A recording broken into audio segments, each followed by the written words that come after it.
Alibaba has just released RealisDance-DiT. It said a simple yet strong baseline towards controlling character animation in the wild. As you've seen, these videos are doing a little bit more complex activities where you see these people who are exercising, doing push-ups, doing yoga, even doing hand signs, which is actually pretty hard to do within a lot of video generations. If you see, one of the things that's happening with a lot of video generators is that they're able to generate different types of videos, but it can be really high resolution. But as soon as it comes to more action pace, when they're doing more things with their hands, you see it starts to break down. And this is where RealisDance comes in handy. It says controllable character animation remains a challenging problem, particularly in handling rare poses, stylized characters, character object interaction, complex elimination, and dynamic scenes. So they said to tackle this issue, prior work has largely focused on injecting pose and appearance guidance via elaborate bypass networks, but often struggle to generalize open world scenarios. In this paper, we propose a new perspective that as long as the foundation model is powerful enough, straightforward model modification with flexible fine-tuning strategies can largely address the above challenges, taking a step towards controllable character animation in the wild. Specifically, we introduced RealisDance-DiT, which was built upon the WAN 2.1 video foundation model. So basically what they said there was, as long as the underlying base model is capable enough, you can do this. So this may be something you can put within VO2, you can put in Luma Labs or any of the other video generators, maybe even Sora. So the method is fine-tuned under the final setting.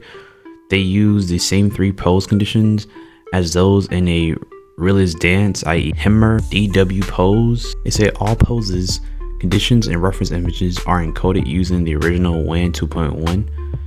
The encoded pose latents are concatenated along the channel dimensions. Then the concatenated poses latent and reference latent are fed into the pose and reference pacifier respectively. So basically, they're using this within the underlying video model that's already exists. They use a WAN 2.1. You can maybe use VO2. You can use Higgsfield or whatever video model that you want to use.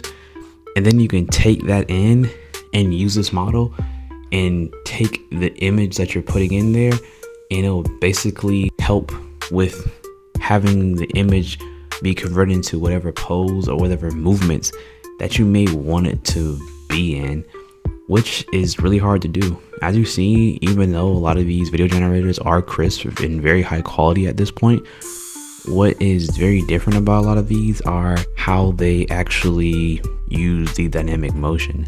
A lot of them are more like camera angle tricks, more dynamic camera motion or effects. But when it comes to somebody making actions and movements, that's where they struggle. As you see in this video right here, you see this person who's in the snow and is doing burpees, getting down and dirty to do those push-ups. You also see the guy in the middle who is, well, doing high knees but on the ground. And you see the other person doing yoga, which is a female, and you see that they're actually doing it pretty well. There's another one with the lady who is in a mask. She has her hands with the AOK symbol, and you see the person who's doing hand gestures above her head. You also see somebody doing a squat, some couple with their bike and they're walking together, and then somebody doing some type of dance. Also this person who's riding a bike, and this person who's doing animations, which are more complex movements, and they're doing really well with it.